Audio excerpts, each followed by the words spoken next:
കേരളത്തിന്റെ മുഖ്യമന്ത്രി ആര്? ആ പൊളിറ്റിക്കൽ സസ്പെൻസ് തുടരുമോ? മധു, ഇന്ന് സമൂഹ മാധ്യമങ്ങളിൽ ആകെ കണ്ട വളരെ കൗതുകമുള്ളൊരു കാര്യമാണ് ഇച്ചിരി സൗന്ദര്യം കുറയ്ക്കാമോ എന്ന് ഞാൻ പലപ്പോഴും സ്മൃതിവാരത്തോട് ചോദിച്ചിട്ടുള്ളതാണ്. ഇച്ചിരി സൗന്ദര്യം കുറയ്ക്കാമോ ജനാധിപത്യത്തിന്റെ എന്നുള്ളത്. അങ്ങനെ അങ്ങനെയാണ്.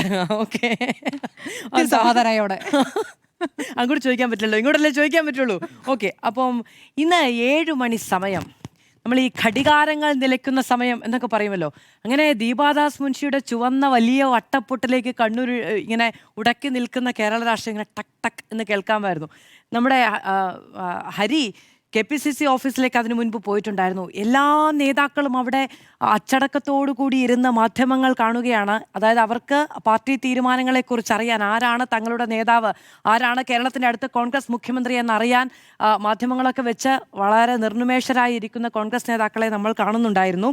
അതിനുശേഷം ദീപാദാസ് മുൻഷി വരുന്നു, തീരുമാനിച്ചില്ല എന്ന് പറയുന്നതിന് പകരം വളരെ ദീർഘമായ സംഭാഷണങ്ങളാണ് ദീപാദാസ് മുൻഷിയുടെ ഭാഗത്തു നിന്നുണ്ടാകുന്നത്. നേരത്തെ PR സുനിൽ പറഞ്ഞതുപോലെ ഉടയ്ക്ക് എന്ന് എല്ലാവരും പറയുന്ന സാഹചര്യം ഉണ്ടായിരുന്നു. പിന്നീട് പറയുന്നു തീരുമാനമായില്ല, 23 വരെ ഉണ്ടല്ലോ എന്നാണ് ദീപാദാസ് മുൻഷി പറയുന്നത്. അത്ര ലാഘവത്വത്തോടെ കേരളത്തിൻ്റെ ഈ പറയുന്ന കോൺഗ്രസിനെ നയിക്കാൻ വേണ്ടി എത്തിയിരിക്കുന്ന നേതാവിന് അത്ര ലാഘവത്തോടെ 23-ാം തീയതി വരെ ഉണ്ടല്ലോ എന്ന് തമാശ പറയാൻ കഴിയുന്ന എന്തെങ്കിലും ഒരു രാഷ്ട്രീയ സാഹചര്യം കോൺഗ്രസിന് ഈ ദിവസമുണ്ട് എന്ന് ഞാൻ വിചാരിക്കുന്നില്ല എന്നതാണ്.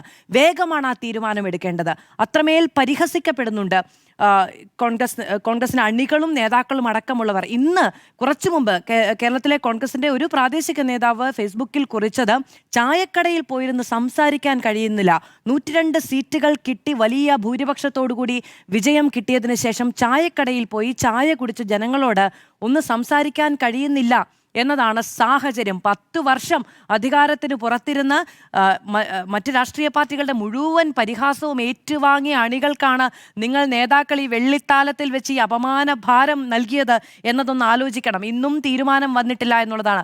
6 മാസമൊക്കെ ഒരു കാവൽ ഭരണം തുടരേണ്ടി വരുമോ എന്ന് CPM പരിഹസിക്കുന്നുണ്ട്. 5 വർഷക്കാലം അത് നീട്ടരുത് എന്ന് പരിഹസിക്കുന്നുണ്ട്. അങ്ങനെ പലതും. എന്തിന് ഡൊണാൾഡ് ട്രംപ്, എന്താണ് കേരളത്തിൽ സംഭവിക്കുന്നത്, ഞാൻ ഇടപെടണോ എന്നതടക്കം AI വീഡിയോയും ഫോട്ടോയും മടക്കം വരുന്നത് കണ്ടുകൊണ്ട് നിൽക്കുക ഒരു സാധാരണ കോൺഗ്രസ്സുകാരൻ. നിങ്ങളെപ്പോലെ അധികാരത്തിലേറാം, ഇന്നല്ലെങ്കിൽ നാളെ ഞാൻ CM ആകാം, ആഭ്യന്തരമന്ത്രിയാകാം, ഞാൻ MLA ആകാം, എനിക്ക് സ്റ്റാഫിനെ വെക്കാം, കൊടിവെച്ച കാറിൽ പോകാം എന്ന് വിചാരിക്കാത്ത കുറച്ച് സാധാരണ മനുഷ്യരുണ്ടല്ലോ. അപ്പോൾ അവർക്ക് ഈ അഭിമാന പ്രശ്നം ഒരു ഇത്തിരി പ്രശ്നമാണ് എന്നത് നിങ്ങളൊന്ന് തിരിച്ചറിഞ്ഞാൽ കൊള്ളാം എന്നുള്ളതാണ്.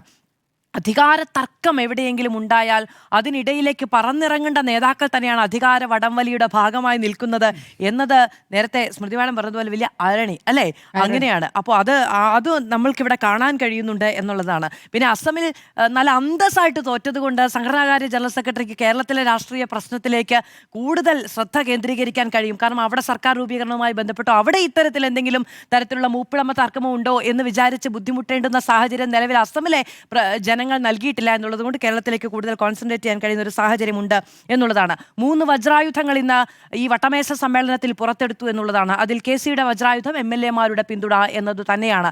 MLA മാരുടെ പിന്തുണ എനിക്കാണ് എന്ന അവകാശവാദം KC അവിടെ ഉന്നയിച്ചു എന്നാണ് നമ്മളുടെ റിപ്പോർട്ടർമാർ റിപ്പോർട്ട് ചെയ്തിരിക്കുന്നത്. അതാണ് MLA മാരുടെ വികാരമാണ് കേരളത്തിന്റെ വികാരം എന്ന് KC വേണുഗോപാൽ അവകാശപ്പെട്ടിരിക്കുന്നു എന്നതാണ്. VD സതീശന്റെ വജ്രായുധം എന്താണ് എന്നറിയാമോ? അങ്ങനെ KCയാണ് മുഖ്യമന്ത്രി ആകുന്നത് എങ്കിൽ പറവൂരിൽ മത്സരിച്ചുകൊള്ളൂ എന്നുള്ളതാണ്.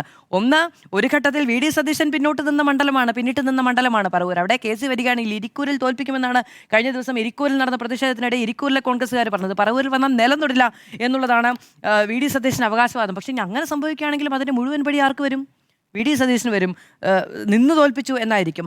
ഇനി എല്ലാ കാലത്തെയും രമേശ് ചെന്നിത്തലയുടെ ഏറ്റവും വലിയ ആത്മവിശ്വാസം സോണിയാഗാന്ധിയാണ്. സോണിയാഗാന്ധിക്ക് ഗാന്ധി കുടുംബവുമായി രമേശ് ചെന്നിത്തല അടുത്ത് നിന്ന് അവരുടെ എല്ലാ രാഷ്ട്രീയ തീരുമാനങ്ങൾക്കും ഒപ്പം രാഷ്ട്രീയം പടുത്തുയർത്തിയ കാലഘട്ടം സോണിയാഗാന്ധിക്കെങ്കിലും മിനിമം ഓർമ്മയുണ്ടാകുമെന്ന പ്രതീക്ഷയാണ്. അദ്ദേഹം ഏറ്റവും അവസാനം സോണിയാഗാന്ധിയെ ഈ വിഷയത്തിൽ ഇടപെടിക്കണം, സോണിയാഗാന്ധിയുടെ ആയിരിക്കണം അവസാന തീരുമാനമെന്ന ആവശ്യം മുന്നോട്ട് വെച്ചത്. ഈ 3 കാര്യങ്ങളിൽ തട്ടിയാണ് ഇന്ന് വൈകുന്നേരം 7 മണിക്കും തീരുമാനമാകാതെ വട്ടമേശ സമ്മേളനം പിരിഞ്ഞത് എന്നാണ് നമുക്ക് മനസ്സിലാക്കാൻ കഴിയുന്നത്. ഇന്ന് സമൂഹ മാധ്യമങ്ങളിൽ കണ്ട മറ്റൊന്നുണ്ട്. അതിൽ കുറച്ച് ഒരു നെഗറ്റീവ് ഷെയ്ഡ് ഉണ്ട്. അത് അങ്ങനെ എടുക്കില്ല പ്രേക്ഷകരെന്ന് വിചാരിക്കും. ഇനി എടുത്താലും അത് എൻ്റെ അല്ല, സമൂഹ മാധ്യമങ്ങളിൽ ആരെങ്കിലും എഴുതിയതാണല്ലോ. ഒന്ന്, വെളുത്ത പുകയാണെങ്കിൽ RC ആണ്, കറുത്ത പുകയാണെങ്കിൽ KC ആണ്, ഇനി രണ്ടുപേരുടെയും പുക കണ്ടാൽ അത് VD ആണ് എന്നുള്ളതാണ്. എൻ്റെതല്ലാത്തത് കൊണ്ട് ഞാൻ അതിലെ നെഗറ്റീവ് സൈഡ് എടുക്കുന്നില്ല എന്നതാണ് എനിക്കതിൽ പറയാനുള്ളത്. നമ്മളൊരു ലൈറ്റർ മൂഡിലാണല്ലേ? ഏറെക്കുറെ ഞാൻ ഇനി പ്രതിഷേധങ്ങൾക്ക് പേരിൽ വലിയ പഴി കേൾക്കേണ്ടി വരുന്നുണ്ട് VD സതീശൻ പക്ഷം എന്നുള്ളതാണ്. ഇപ്പോൾ ഈ ഫ്ലക്സ് ബോർഡുകളടക്കം എല്ലാവരുടേതും ഉണ്ട് കേട്ടോ. അപ്പോൾ എല്ലാവരുടെയും എടുത്തു മാറുന്നുണ്ട്. പക്ഷേ ഈ പ്രതിഷേധങ്ങൾ ഹൈക്കമാൻഡ് കണ്ടിട്ടുണ്ട്. കാരണം ജനവികാരം എന്നതിനെ കൂടി കണക്കിലെടുക്കുന്നു എന്നുള്ളത് കൊണ്ടാണ് നേരത്തെ പറഞ്ഞ ഈ 45 പേർ കൈവക്കുന്ന ആ തീരുമാനം മാത്രം എടുക്കാത്തത് കൊണ്ടാണ് ഇന്ന് 7 മണിക്കും തീരുമാനമാകാത്തത്. അല്ലെങ്കിൽ പിന്നെ അതാണ് ഈ കല്ലെ പിളർക്കുന്ന സുഗ്രീവാജ്ഞ എന്ന നിലയ്ക്ക് കണക്കിലെടുത്തിട്ടുണ്ടെങ്കിൽ 4 പേർക്കും ഇന്ന് വൈകുന്നേരം വിമാനം പിടിക്കാമായിരുന്നു. പക്ഷെ അത് നടക്കാത്തത് മറ്റുള്ള കേരളത്തിലെ രാഷ്ട്രീയം, ഈ ഗ്രൗണ്ട് കൂടി മനസ്സിലാകുന്നുണ്ട് എന്നുള്ളതാണ് നമുക്കെല്ലാവർക്കും മനസ്സിലാക്കാൻ കഴിയുന്ന സാഹചര്യം. ഇനി ഇന്ന് VD പക്ഷം ഉന്നയിക്കുന്ന മറ്റൊരു പ്രധാനപ്പെട്ട വാദം എന്ന് പറയുന്നത് ഇപ്പോൾ തോൽക്കുകയായിരുന്നെങ്കിൽ ഒരുപക്ഷെ ആരായിരിക്കും ഈ അപ്പുറത്തെ, അതായത് മറ്റുള്ള രാഷ്ട്രീയ കക്ഷികൾ ആർക്കെതിരെയായിരിക്കും വിരൽ ചൂണ്ടുന്നത്, ആരായിരിക്കും ആക്രമിക്കപ്പെടുന്നത്? ഇനി ജയിച്ചിട്ട് കൂടെ നിൽക്കാത്ത ഇപ്പോഴത്തെ കൂട്ടുകാരുണ്ടല്ലോ, അവർ ആരുടെ തലയെടുക്കാൻ വേണ്ടിയിട്ടായിരിക്കും വാളോങ്ങുന്നത്? അദ്ദേഹത്തിനാണ് ഇവിടുത്തെ നാച്ചുറൽ ക്ലെയിം എന്നുള്ളതാണ് VD സതീശന്റെ പക്ഷവും അവകാശപ്പെടുന്നത്. ഇങ്ങനെ തുടരുകയാണ്. നമുക്ക് ഇവരുടെ തന്നെ സംഘടനാ നേതാവായ ദീപാദാസ് മുൻഷിയെ കണക്കിലെടുക്കുകയാണെങ്കിൽ 23-ാം തീയതി വരെ ഈ സസ്പെൻസ് ത്രില്ലർ തുടരുമെന്നാണ് മനസ്സിലാക്കാൻ കഴിയുന്നത്.